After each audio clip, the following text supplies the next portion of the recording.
Bonjour et bienvenue. Aujourd'hui, on plonge dans un sujet assez préoccupant, les deepfakes. Oui, bonjour. Un sujet qui monte, qui monte. Exactement. On a des notes ici qui parlent de la menace générale pour la démocratie et puis une alerte très concrète qui vient du département de la Réunion. Mhm. L'idée, c'est de comprendre un peu mieux ces risques à la fois politiques mais aussi financiers avec ce cas précis. D'accord, Ce qui est frappant d'entrée, c'est vraiment cette double menace. La désinformation politique d'un côté et de l'autre, des arnaques financières bien réelles. c'est ça. Deux facettes d'un même problème technologique en fait. Ok, décortiquons ça un peu. Alors, pour commencer simple, un deepfake, c'est quoi? C'est un contenu, vidéo ou audio, qui est fabriqué par une intelligence artificielle. Pour imiter quelqu'un? Voilà, pour imiter une personne réelle. Et ce qui est assez fou aujourd'hui, c'est la vitesse à laquelle ces IA, elles apprennent.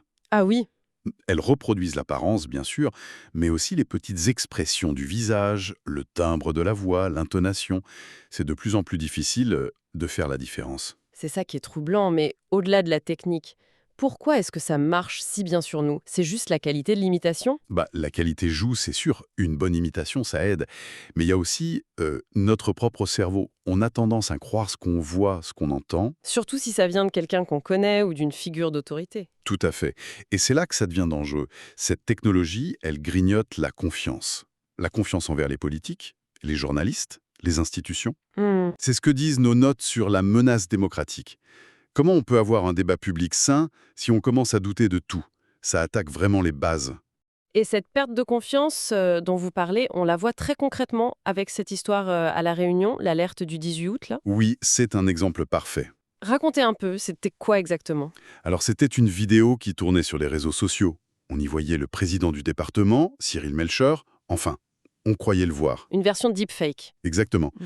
Une version très bien faite. L'image, la voix, tout y était. Et dans la vidéo, ce faux président faisait la promotion de placements financiers miracles. Une arnaque, quoi. Une pure arnaque financière, oui.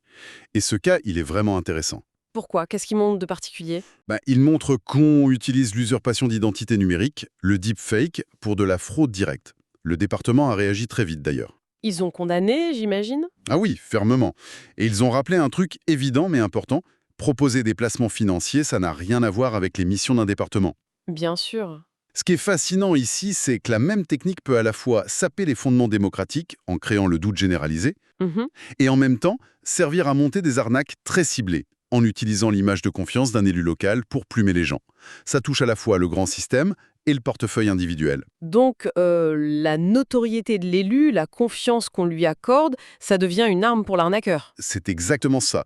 La familiarité, la crédibilité supposée de la personne imitée, ça fait baisser notre garde. C'est plus efficace. Et face à cette vidéo précise, le département de la Réunion a donné des consignes claires, je crois. Oui, très claire et très importante. La première, ne pas interagir. Ne pas cliquer, ne pas commenter et surtout, ne pas partager. Il faut casser la chaîne de diffusion. Voilà. Ensuite, signaler la vidéo aux plateformes. Et enfin, le plus important, ne faire confiance qu'aux informations qui viennent des canaux officiels vérifiés. Le site web du département, les comptes sociaux certifiés, etc. Un appel à la vigilance constant, en somme. C'est indispensable. Donc, pour résumer un peu, on voit bien cette double menace. Manipulation politique, désinformation d'un côté. Oui. Fraude, escroquerie de l'autre. Et le point commun, c'est cette érosion de la confiance. À tous les niveaux. D'où l'importance de vérifier les sources, d'être critique. Exactement. Vigilance individuelle, vérification systématique. Et puis, bien sûr, il y a tout le débat sur la régulation, le développement d'outils de détection. Oui, les notes en parlaient aussi. Une sorte de course technologique. Une course permanente, oui. Parce que la technologie de création s'améliore aussi très vite. Alors, qu'est-ce que tout cela signifie pour nous? On voit bien, avec l'exemple de la Réunion, que ce n'est pas juste une menace abstraite, ça touche les gens directement. Tout à fait. Ça ancre le danger dans le réel. Et pour finir, peut-être une question qui reste en suspens. Oui, une question qui me semble importante. On parle beaucoup des technologies de détection, qui s'améliorent, c'est vrai, mais en face, les outils pour créer des deepfakes deviennent aussi plus performants, plus accessibles, moins chers. Hmm. Alors comment cette course, cette espèce de jeu du chat et de la souris entre les créateurs de faux et les vérificateurs, comment est-ce qu'elle va évoluer? Et surtout, qu'est-ce que ça implique pour nous, pour notre capacité à faire la part des choses, à distinguer le vrai du faux dans ce flux d'informations constant? Voilà, c'est peut-être ça la question clé pour l'avenir de notre rapport à l'information numérique.